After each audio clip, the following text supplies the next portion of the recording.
Kepala kontraktor itu berteriak, cepat minggir, jangan menunda proyekku. Sekarang mereka baru melepaskan Draven, kemudian menepuk dadanya dengan lembut, sahabatku, kamu sudah menderita selama beberapa tahun ini.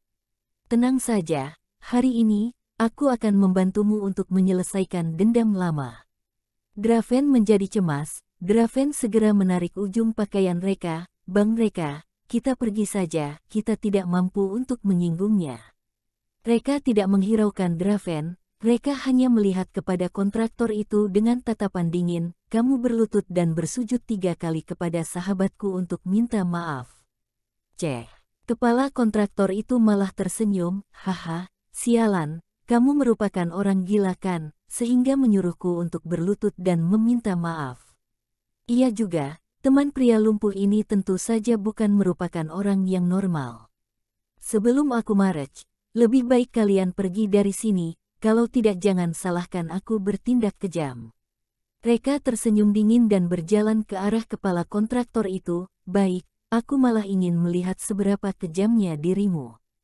Draven menjadi cemas, kemudian segera mengulurkan tangan dan menghentikan Reka, Bang Reka, jangan menyinggung dia. Tapi begitu Draven menghentikan Reka, 2 roti kukus jatuh dari saku Draven. Roti kukusnya kering dan keras, permukaannya agak kehijauan, kemudian sudah sedikit berjamur, terlihat jelas bahwa roti ini sudah tidak bisa dimakan lagi. Bekas gigitan di atas terlihat sangat jelas. Hati Reka menjadi semakin sakit, Draven, kamu hanya makan roti ini. Draven menundukkan kepala dan terdiam. Reka perlahan-lahan berjongkok, mengambil roti dan menggigitnya. Kering, keras, pahit, dan membawa sedikit aroma yang busuk. Tapi jika dibandingkan dengan penderitaan di dalam hatinya, penderitaan ini tidak ada apa-apanya, bukan? Hahaha. Kepala kontraktor itu tertawa terbahak-bahak, ternyata kamu sama seperti pria lumpuh ini, kalian suka makan makanan anjing. Tidak, anjing sama sekali tidak makan makanan ini. Kamu cari mati. Kali ini, Reka benar-benar menjadi marah. Reka bergegas ke sana dan mencekik leher kepala kontraktor itu, kemudian mengangkat kepala kontraktor itu dengan mudah. Lepaskan. Kepala kontraktor itu menjadi takut. Kepala kontraktor itu tidak menyangka bahwa orang gila ini akan bertindak setelah kedua pihak berselisih. Percaya atau tidak, aku akan membunuhmu. Reka, baik, aku akan memenuhi permintaanmu. Tunggu sampai kamu berubah menjadi roh yang sedih, kamu baru datang mencariku untuk mengambil nyawa saja. Tangan Reka tiba-tiba mengeluarkan tenaga yang kuat, kemudian melemparkan kepala kontraktor itu keluar. Kepala kontraktor itu sangat seimbang, kebetulan jatuh di truk molen yang ada di sebelah. Truk molen sedang beroperasi untuk mencampur semen dan pasir dengan cepat. Begitu masuk ke dalam, kepala kontraktor itu juga ikut berguling dan seketika terbungkus oleh semen. Bang! Pikiran semua orang yang ada di sini sudah meledak. Gila, ini benar-benar merupakan orang yang gila. Ini benar-benar akan membunuh orang. Pekerja itu segera menarik sakelar, truk molen perlahan-lahan berhenti berputar. Di bawah bantuan para pekerja, kepala kontraktor itu merangkak keluar dari truk molen. Saat ini, seluruh tubuh kepala kontraktor itu penuh dengan lumpur, terlihat sangat terpuruk. Kepala kontraktor itu berbaring di tanah dan terus muntah. Lumpur bercampur dengan muntahan kepala kontraktor itu, sangat menjijikkan. Tapi sekarang kepala kontraktor itu sangat marah hingga kehilangan akal. Reaksi pertamanya adalah membalas dendam, tapi bukan membersihkan lumpur.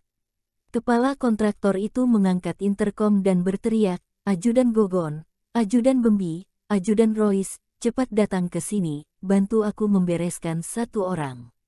Tidak lama kemudian, 3 pria kuat yang mengenakan seragam satpam berlari ke sini. Adegan ini membuat hati mereka gemetar. Sialan, siapa yang memukul bos?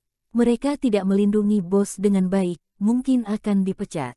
Ajudan Gogon segera berlari ke sini dan bertanya, bos, siapa yang pelakunya?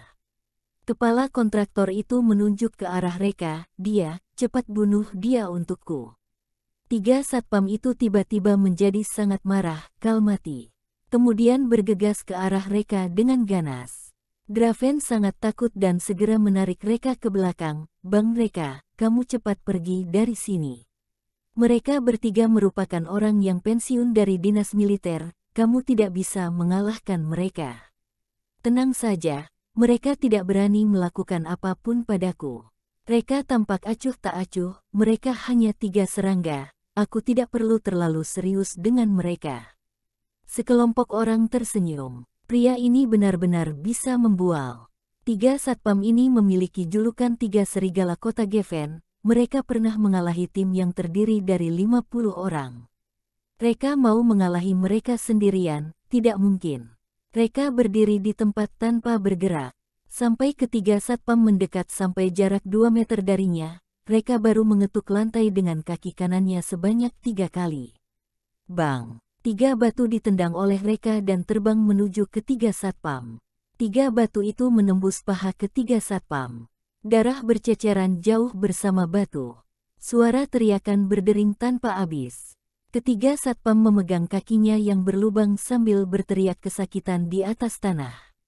Apa? Udara di tempat kejadian langsung membeku. Semua orang yang menyaksikan adegan ini tidak bisa mempercayai hal ini.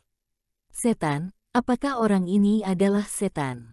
Batu yang dia tendang memiliki kekuatan bagai peluru, bisa langsung menembus tubuh manusia. Manusia mana mungkin bisa memiliki kekuatan seperti ini? Kontraktor langsung merasa sangat ketakutan. Dia sadar kali ini dia menyinggung orang yang salah. Ini adalah kesalahan besar. Sialan, kenapa orang lumpuh itu kenal orang sehebat ini?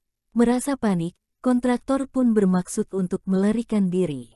Selain itu, semen di tubuhnya sudah mau mengering. Kalau tidak segera menanganinya, bisa jadi dia akan terkekang oleh semen.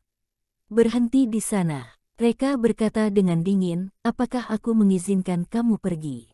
Kontraktor mengabaikan Reka dan langsung melarikan diri. "Hentikan orang gila itu, cepat hentikan dia."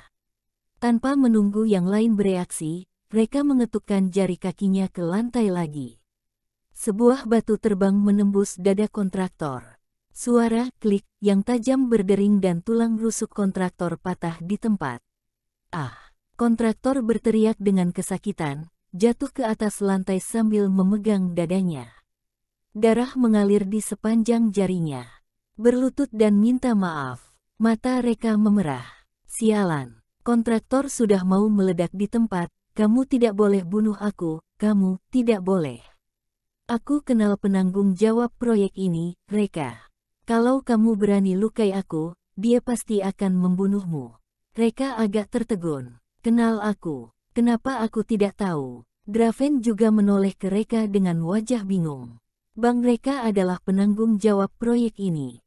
Atau hanya kebetulan memiliki nama yang sama?" Reka mencoba untuk bertanya, "Kenapa? Reka itu sangat hebat." Kontraktor berkata dengan dingin, "Tentu saja. Dia kenal Petrus Eropah, orang terkaya di kota Geffen. Selain itu, dia juga memiliki kekuasaan tertentu dalam industri jabatan pemerintah. Siapa yang tidak tahu Petrus Eropah menguasai kota Geffen? Mau seberapa hebatnya kamu dalam berkelahi, kamu bisa memenangi kota Geffen ini." Reka berkata dengan dingin, "Petrus Eropah. Maaf, di mataku, dia itu bagai seperti seekor cacing busuk." Kontraktor berkata, "Haha, pemuda, kamu berani menghina Tuan Eropah, kamu sudah kena masalah besar." Pada saat ini, Zeus Burn berjalan kemari karena suara kebisingan, "Kalian kumpul di sini buat apa? Cepat pergi kerja." Kedatangan Zeus Burn membuat kontraktor merasa seperti baru saja melihat harapannya. "Manajer Burn, tolongi aku." Melihat penampilan kontraktor, Zeus Burn merasa sakit kepala. "Kamu jatuh ke kolam semen atau apa? Apa yang terjadi?" Kontraktor menunjuk ke Reka. Semuanya karena dia masuk ke lokasi konstruksi tanpa izin. Aku mau mengusirnya, tapi dia melemparkan aku ke truk semen, bahkan melukai aku juga." Zeus Burn melirik ke Reka dan matanya pun membesar. "Kakak ipar, kamu kenapa datang ke sini?" "Kakak ipar." Semua orang tercengang di tempat. Bukannya kakak ipar Zeus Burn adalah Reka? Jangan-jangan pria ini adalah... Kontraktor bertanya dengan jantung berdetak dengan kencang. Manajer Bourne, orang ini adalah... Zeus Bourne berkata, sampah. Dia adalah penanggung jawab utama proyek ini, Reka. Apa? Pupil mata kontraktor menyusut seketika. Pria yang tampak biasa saja ini adalah Reka yang sedang menjadi pusat perhatian baru-baru ini. Orang lumpuh sialan yang dihina oleh semua orang kenal penanggung jawab proyek ini. Yang konyol adalah, kontraktor baru saja mencoba untuk menakutkannya dengan menggunakan nama Reka. Suasana hati kontraktor saat ini, lebih kesusahan daripada kemakan tai. Nafas kontraktor menjadi sesak, tidak tahu karena terlalu ketakutan, atau karena semen mulai mengeras dan menyumbat lubang hidungnya. Zeus Bourne bertanya dengan waspada, kakak ipar, apa yang terjadi? Reka menarik nafas dengan dalam, si bajingan ini mencelakai teman baikku. Zeus Bourne bertanya dengan penasaran, kakak ipar, kamu kenal orang lumpuh itu? Aduh, teman baikmu ini juga lumayan kasihan.